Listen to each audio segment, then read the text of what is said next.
morning, class. Hi. First of all, I'd like to give a shout out to my favorite niece, Shayna. I understand she may be a little embarrassed that I'm on the other end of here, but she's part of the reason I got class today. So, Hey, y'all have to be quiet. I understand that Ms. Phillips has already kind of started you guys on the history of the Rangers, so I'll try to pick that up into the more of the modern day Rangers. I myself am retired from the Texas Rangers as a captain. I spent 19 years in the Rangers, which is a part of the Texas Department of Public Safety. And a lot of people don't understand that we are a division of the DPS. And of course, if you don't know who DPS is, they're the guys that drive the black and white cars, wear the cowboy hats, run up and down the highway. So that we are a major division, and we do nothing but major felony and criminal cases, sort of like the FBI in the United States, but we're more on a state level. I believe that Ms. Phillips has already talked to you guys about the fact of the Six Flags over Texas, and it's a little bit more than just an entertainment park. There's a reason why that entertainment park is named that, and for obvious reasons, over the Six Flags that have flown over Texas throughout its history. As we gravitated from the old West Gang era back when we rode horses all the time, we kind of transitioned into working cases such as robberies, train robberies, bank robberies, that sort of thing. Then as the 1930s came along, we began to look at issues such as illegal alcohol beverage making, such as bootlegging, as we call it back in the day. There were certain what they call revenuers who worked for the federal government who regulated the taxes on alcohol.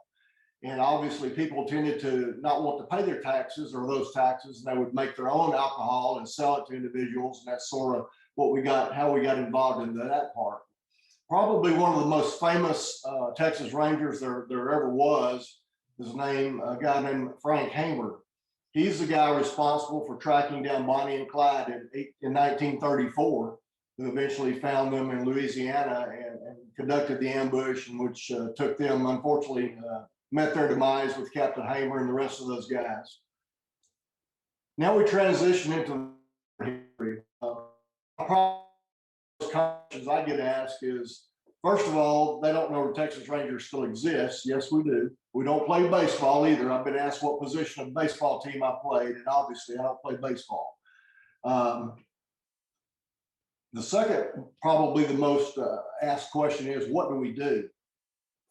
Like I say, we've transitioned over the years as the older picture I showed you. Now you're looking at the modern day Ranger. As the criminal element changes, the different kinds of crimes change through drugs, illegal alien smuggling, border security now is a really big thing. We have all the equipment necessary with our aircraft, equipped with night vision, thermal imaging equipment, to drones, to helicopters, to boats that run the Red River every day. So we've transitioned definitely to a different law enforcement.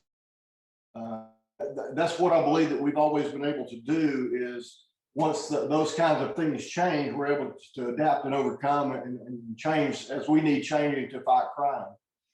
Probably the most, I guess, famously watched is Walker, Texas Ranger. There's been over 200 movies throughout our history made that have dedicated a soul of the main character as a Texas Ranger. Probably most of y'all have seen the reruns of Walker, Texas Ranger with Chuck Norris. It's obviously very entertaining, but unfortunately, it's really not very real. I laugh at some of the episodes sometimes. On one in particular that comes to mind, where he crosses the Mexican border, does his kung fu, whips everybody around, throws them in the back of his truck, and drives back across the border into Texas. Well, obviously, we can't operate like that. We have certain laws that we have to go by, especially crossing international boundaries. We do primarily have statewide jurisdiction, but we can go to other states and other countries with the permission of that particular state and that country. We do have Rangers nowadays that have gone all the way all over the world, New Zealand, Australia, teaching ways that we've used to combat the illegal human smuggling effort. Nowadays, we have a lot of younger, especially female teenagers that are kidnapped and used as sex slaves. We've learned a technique that we've taught highway patrolmen and law enforcement officers all over the world when they stop a vehicle on the side of the road to be able to interview that driver, to find out what's going on inside that car and ask the right questions. And fortunately, we've been able to recover well over 200 children since this concept has taken place. So we continue to try to improve our ways of, again, like I said earlier, of combating crime and find ways, new techniques to do that. There's been literally thousands of novels, comic books, other written documentation over the Rangers. And I suspect that will continue as we approach the 22nd century soon. My first slide, you may not saw the date, but in 2 years, the Texas Rangers are going to celebrate our 200th anniversary, which is our bicentennial.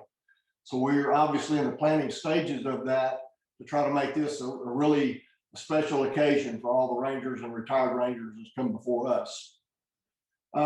Again, another common question I get asked about how the Rangers are divided up throughout the state. We have 6 Ranger companies, A, B, C, D, E, and F.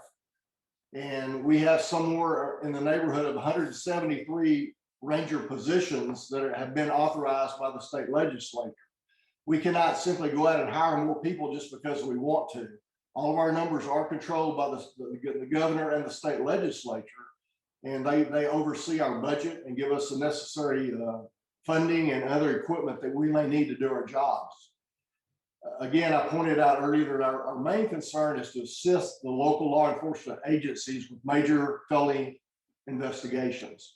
You may get out in West Texas where there's a sheriff and a chief deputy. There's no other personnel that works for the sheriff's office. They rely heavily on us to come out and get ourselves involved in these major cases because we have the training, the knowledge, the expertise, and the equipment to be able to handle those kinds of special investigations. But we, again, do a variety of different chores and duties along that. Like I said earlier, our SWAT team, we have the Texas Highway Patrol boats that are assigned to the Rio Grande River. We patrol that constantly. I know I'm trying to hurry through this. I know my time is limited, so I'll try to be brief and let you guys ask some questions at the end. I'm very fortunate to be involved as one of the board of directors for the Texas Ranger Museum in Waco. We meet at least 3 times a year to discuss what's going on with the museum, our funding, our visitation, and we're proud to say that we're one of the most visited museums of our nature anywhere in the United States. If you've never gone to Waco to see this, I would really highly suggest you do that. It's a lot of great information. It's really cheap, and the price is really cheap to go through. We do school tours.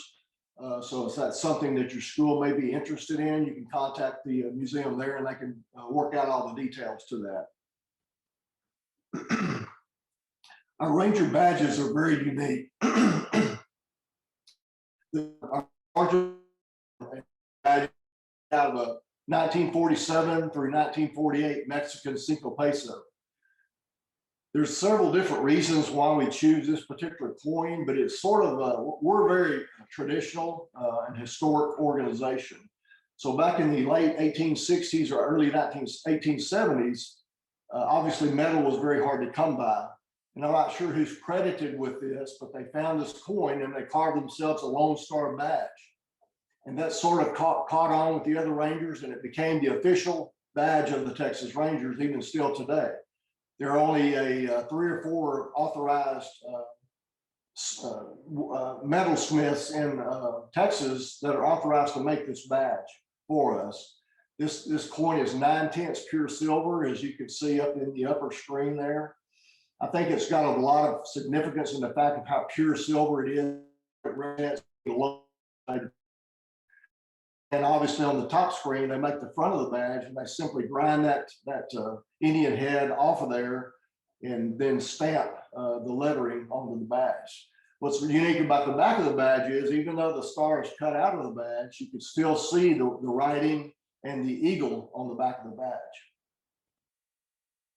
We'll go on to my badge now. Once you make captain or above, typically all the Rangers in your company that you oversee chip in to buy you a coin. These coins I put up here on eBay just to show you how much the coin itself costs. They're well over $2,000 based on the price of gold today. So it's the same concept. They grind off the front of that. They cut the star badge out. And then the badge maker actually gave me back, when they made my badge, they actually gave me back the gold dust and the little cutouts of the badge, because again, it's worth a lot of money. So obviously, since I've retired, I try to keep this badge in my safe because it's not only a family heirloom, but it's very valuable as well. So I would really hate to get something happen to my badge. Again, I've touched on the fact of our 200th anniversary in 2 years. And currently, hopefully Ms. Phillips told you, I'm currently the Assistant Chief Deputy at the Denton County Sheriff's Office. And I would just now open up the floor to any questions that you guys may have for me. What was it like to be the youngest Texas Ranger captain, like ever? You know, at the time that I was honored to be chosen for that position, it didn't really dawn on me at the time until later. Someone interviewing me asked me that question. I had no idea. Obviously, and I didn't touch on the fact that in 1935, the Texas Rangers and the Texas Highway Patrol joined forces to form the Texas Department of Public Safety. So I think that that's what they found is that I was the youngest Texas Ranger at the time since 1935 to be appointed to this position. So it's obviously a great honor. It's a very humbling experience whenever you pin on this Cinco Peso badge on your chest. It's like people automatically think that you're supposed to know everything and know how to do everything, but it's very, very overwhelming. And it's a great responsibility that we take very, very seriously, because my reputation is based upon the reputation that all the Rangers came before me. And I just hope that whenever I left the Rangers a few years ago, that I left it in a better shape than it was when I got there. And that's all that I can ask. So it was very, very, very exciting for me knowing that. But, you know, I'm sure, I don't even know if that's changed. More than likely that's changed since I made Ranger captain, but I really don't know the answer to that. Thank you for the question, though. How often do they get called on a job? Yeah. Okay. Constantly. It's almost like at times it depends on what kind of case you get called upon, but we're always subject to call, regardless of whether we're out having a family dinner or on vacation or anything else. We're always subject to call. And we're here, you know, 24 hours a day, 7 days a week. And when the call gets made, we have to respond. Typically, if we know that we're going to be out of pocket, say out of state or out of the country for a vacation or whatever, we typically make arrangements for another fellow Ranger to take our calls for us. But to me, when you get called, that's when you're needed the most. And we respond. What was the biggest case you worked on? Well, that's a very good question. Typically, someone has one major case throughout their career that they're very proud of and can really reflect on. Somehow or another, I ended up having 3 different cases in my career. The first, I was involved in 1993 with the Branch Davidian siege in Waco. I was called in to help the FBI and the ATF along with 30 other Rangers. It wasn't just me. So that's sort of started it in 1993. In 1997, I was the incident commander as a captain in Company E, where the basically took some people hostage and claimed that Texas was illegally annexed into the Union in 1845, and they were going to hold these people hostage. I was luckily able to negotiate their release and surrender, and that ended about a week later.